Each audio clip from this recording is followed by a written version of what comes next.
Hey guys, BTC Simmer here. How are we doing today? I'm doing alright. We're here at BIBL, Blondous. FS economy was down for probably 2 hours. My intentions were to start a flight from here, head over to BIAR. That didn't happen. So, what I plan to do in this video is do the full walk around and the full checklist startup. As per the manual. So, we'll start here. First phase, the left cockpit door is unlocked. Covers of the static measuring points and pitot tubes are removed. So, I would guess that's this here. It's the pitot tube over there, up there. Then you have another one over here. You would have covers on these if you're storing the aircraft, parking the aircraft. The ram air inlet is checked to ensure no foreign objects are inside. Ram air inlet, no foreign objects. Next we look at the hydraulic unit flap. I think that's this one here.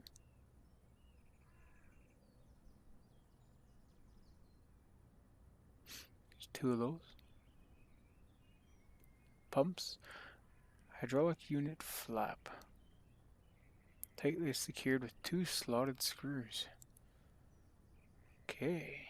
Some variants equipped with optional oxygen. We're not going to get into that. The first step 2 is to check the tire pressure of all the tires.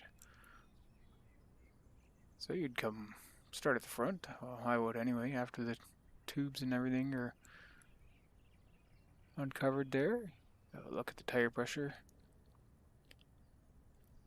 You're filled with nitrogen to prevent the rims from rusting and avoid providing oxygen for a possible fire after hot brakes and tire blowouts.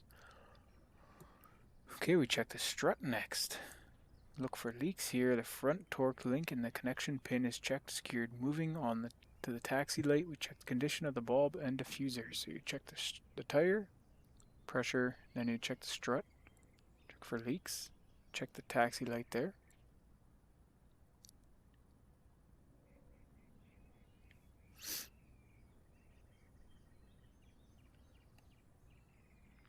Move on to the other tires.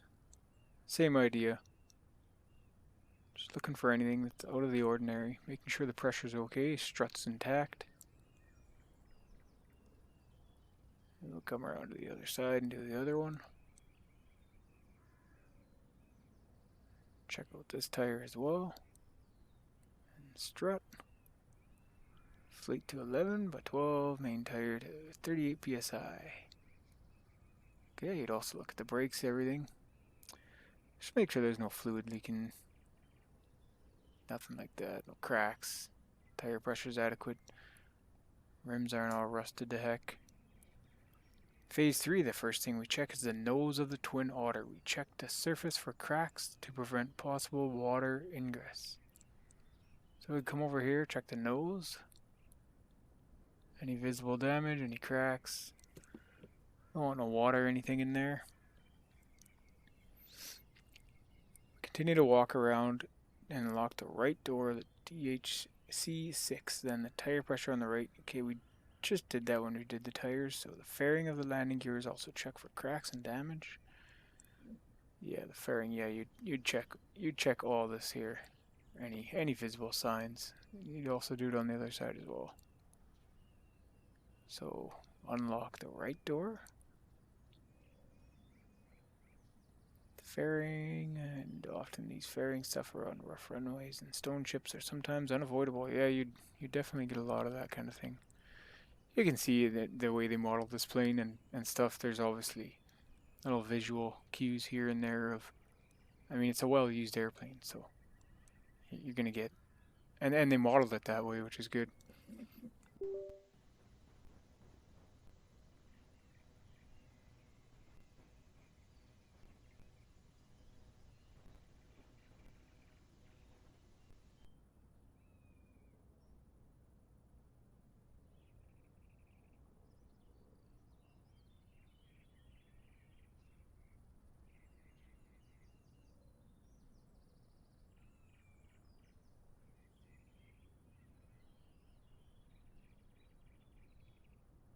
strut itself.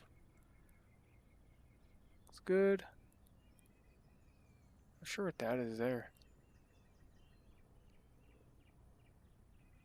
Yeah, you check these both sides. Just gonna do the one side for now. Check the exit door, make sure it's intact.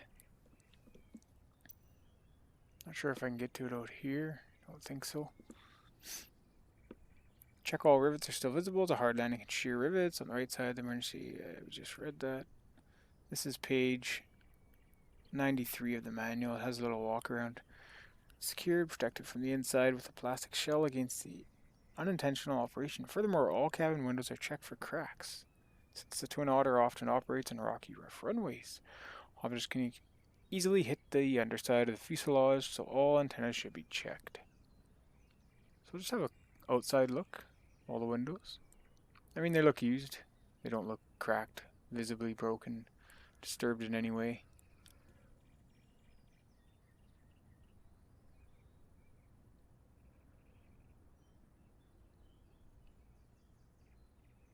Okay, yeah, I mean, they just look, they got wear marks and stuff, right? Like that one looks pretty good, so, right. Okay, furthermore, all other cabin windows are checked for cracks. Twin Otter. Okay, furthermore, the fuel drain valves can be found here. A screwdriver and a collection container are used to drain the fuel. Kerosene is checked for contamination. Okay, we need to check any of the underside. I'm not sure where the fuel drain valve is on the Twin Otter. I think I would know, eh?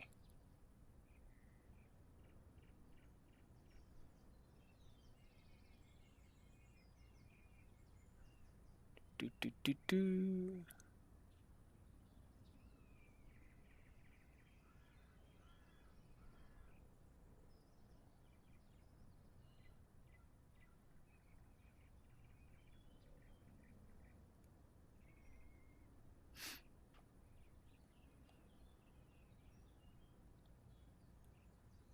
See, that's where you put it in.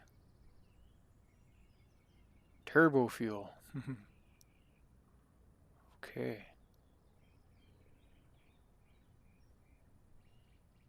Slinging point. Not exactly 100% sure, but you do your fuel check, right? Use your transparent container and check for contamination. Continuing on, the right wing are the flaps, which can be fully extended for inspection. Caution is advised since objects and upright doors can obstruct the flaps. Let's go turn on the power. Put the flaps down.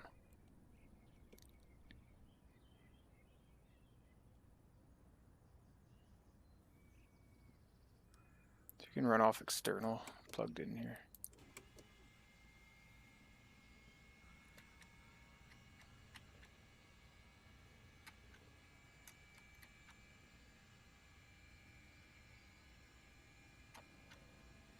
Now I need to pull the control lock in order to...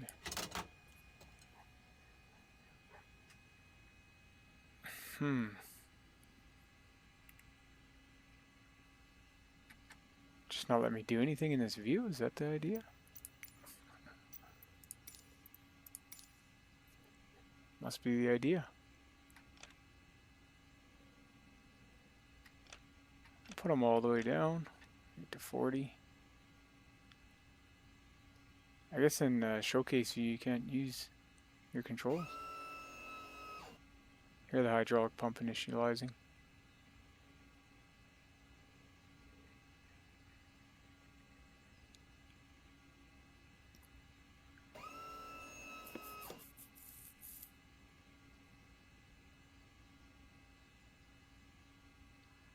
Okay, we'll jump back into showcase here.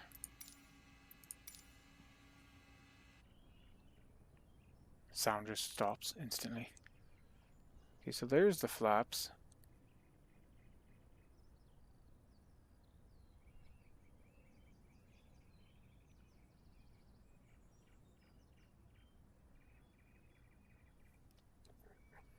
And we have our control lock out, so...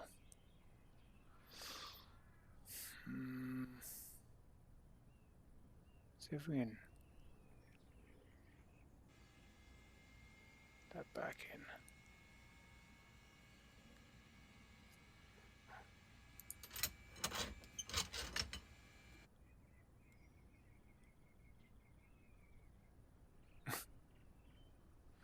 All right.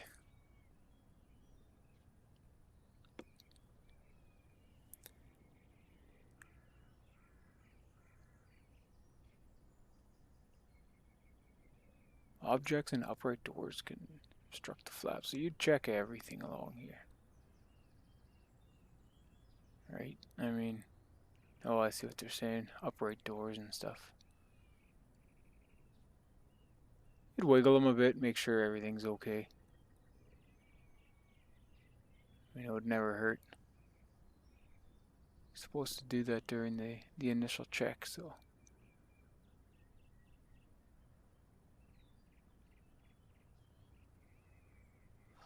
Make sure there's no cracks, visible damage, anything too crazy. From what I remember, if there's a crack, they drill a hole at the end of it, I think. Engineered. Also look at the wing when you're here, checking the flaps. I mean, just always whenever you're checking one thing, just keep an eye open for anything anywhere else.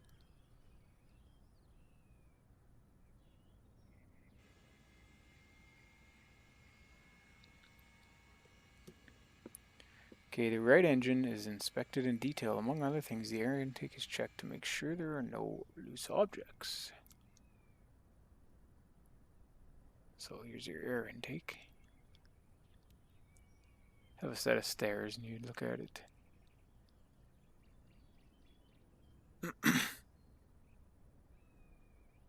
Fuel boost pumps must be on when draining fuel filters. Okay. Checked in intake, make sure there are no loose objects. The oil dipstick is pulled out and should usually read around 2 quarts. I don't know where you pull that out of.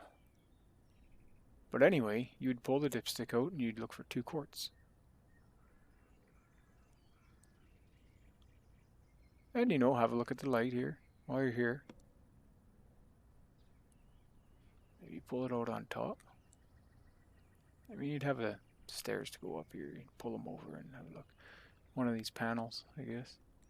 Maybe it's underneath, I'm not sure. Not 100% sure. Okay, the propeller spinner should not have any damage or missing screws. I would agree. Let's see what it says here. The propeller spinner should not have any damage or missing screws. The exhaust of the PT6 turbine must be free of objects. Since black exhaust on the engine is normal here, many Twin Otters are painted black in the engine and exhaust area. Cowling, fairing must be tight and the clips must all be closed position. On the engine, we also look for the fire discs, which are small viewing windows on the inside of the cowling. Here you can see if the fire extinguisher for the engine has been triggered. Oh, I didn't know that. I swear I saw those windows somewhere. But yeah, you see the exhaust shoots black. Even on the black, it would turn brown. It's pretty accurate. Real life, you see that? I see that on trucks I work with, so. Is this the viewing window? Maybe not, I don't know. Yeah, I mean, it'll get everything just covered in soot, right? So, as you can see, it's painted black.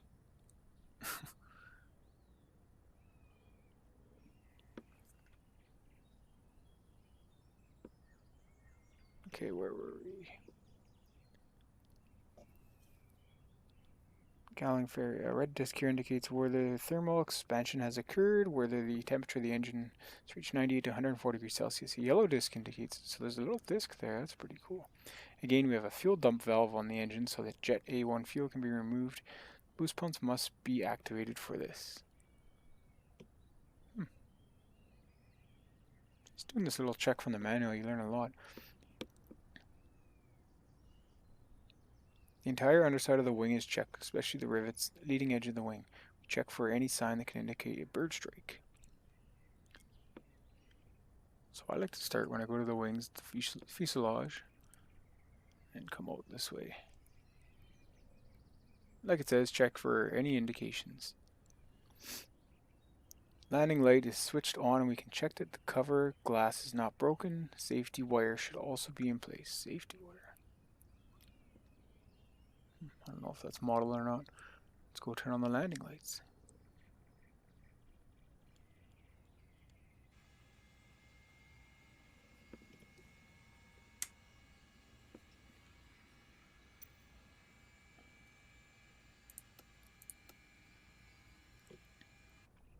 Turn them on my Bravo, but it won't engage. Okay, there we go. She's on. Oh, look at that. You can even see the reflection. That's neat. Okay, the stall strip must be firmly glued to the wing's leading edge. I don't know where that is, stall strip. Somewhere along the leading edge. Looks like a strip there, but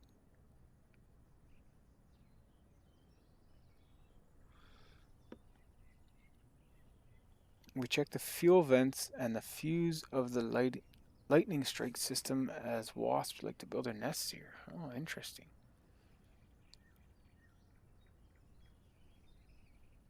So there's your starboard light.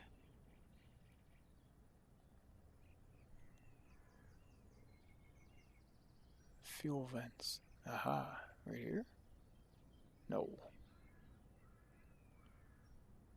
Those wing tanks.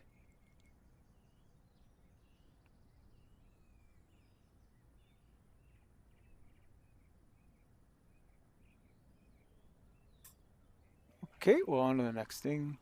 Continuing to the wing edge of the Otter, we take a close look at the navigation light. Check that the green glass is not cracked. Check everything for functionality. At the wingtips, you'll find so-called static wigs. These are static discharge pins used to dissipate static electricity. All pins should be in place, as an aircraft can be grounded during inspection by the local aviation authority. Yes. These here. Static discharge. Should turn those lights on too.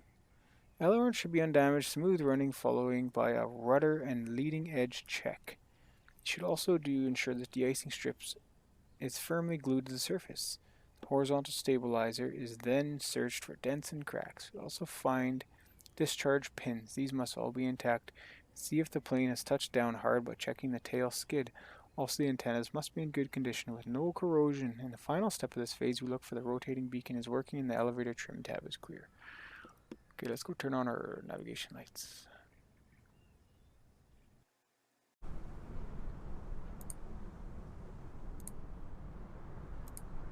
Hey guys, BTC Simmer back. Good morning, good afternoon, good evening, no matter where you may be. Yeah, the sim crashed, as you can see, so this is part 2 of our full walk around and startup procedure. Really wanted to get to BIR. We'll see if that happens today. Might just be a quick VFR over that way. It's not very far. I think it's maybe 55 nautical miles, but anyway. Continuing on from the last video, we were turning on the navigation lights, I believe, and then we crashed, so hopping up here. Obviously the weather's changed a bit. Not sure why I have so many issues with the crashing lately, but okay, where's our lights? Right.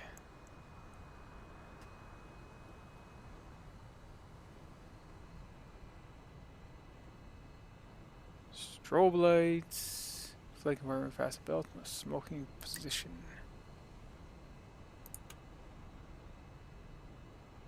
You're already on? No. Position, anti-collision, that should do it. Okay, so we're coming to check those. Edge of the wing, then we're going to the rear of the airplane. Okay, looks like it works.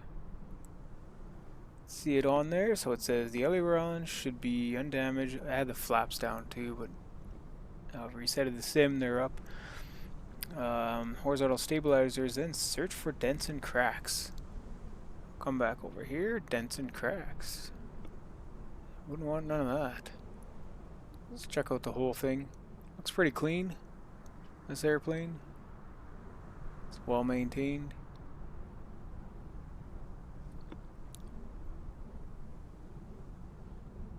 Okay.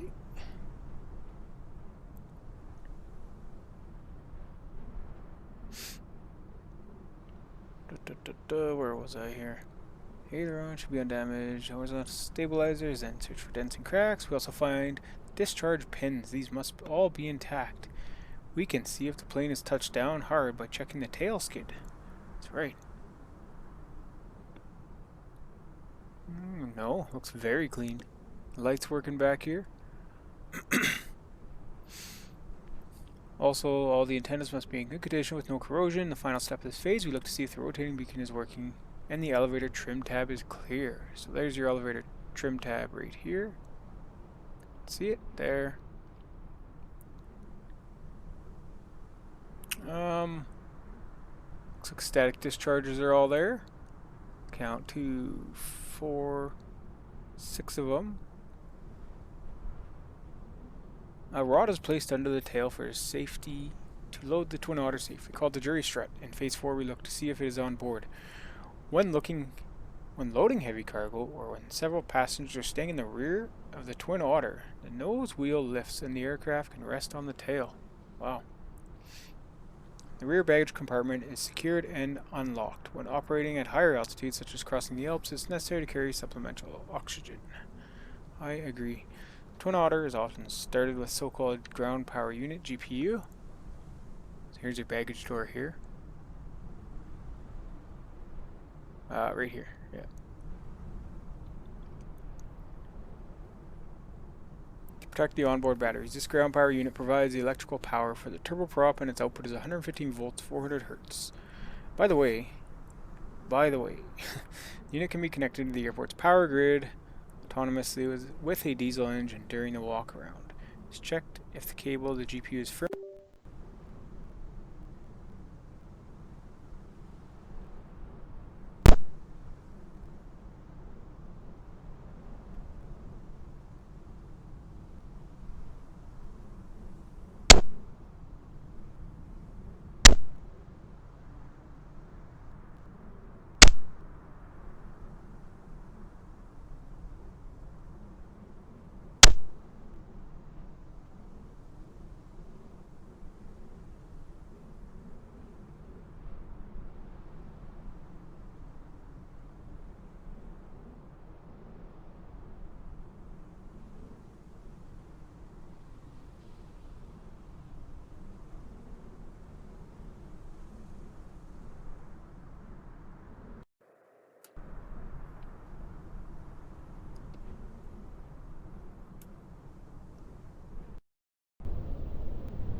Testing my mic, making sure it's working here.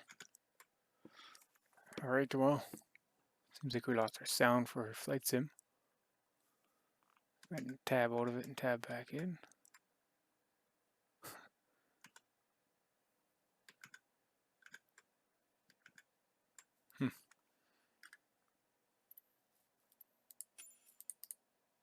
Alright, we'll continue along with this video and then restart the sim should we feel the need to go flying. On the left side, all checks are now processed as on the right side. In addition, the tank caps are checked, they must be tight, and the lock must be secured. With this action, we finished the exterior check of our walk-around. So we're nearly done in the last video, so here's your fuel cap here. There's one there. And there's one there, and you do all the exact same checks.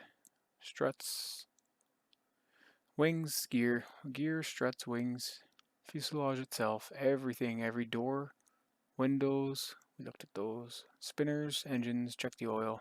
2 quarts. Okay. We then go into our pre-start checks. I'd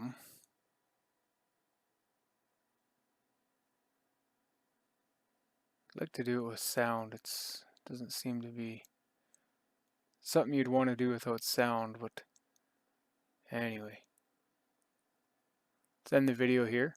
We'll release this one as the walk-around. The next one is the startup. Alright, see you guys in a bit. Thanks for watching.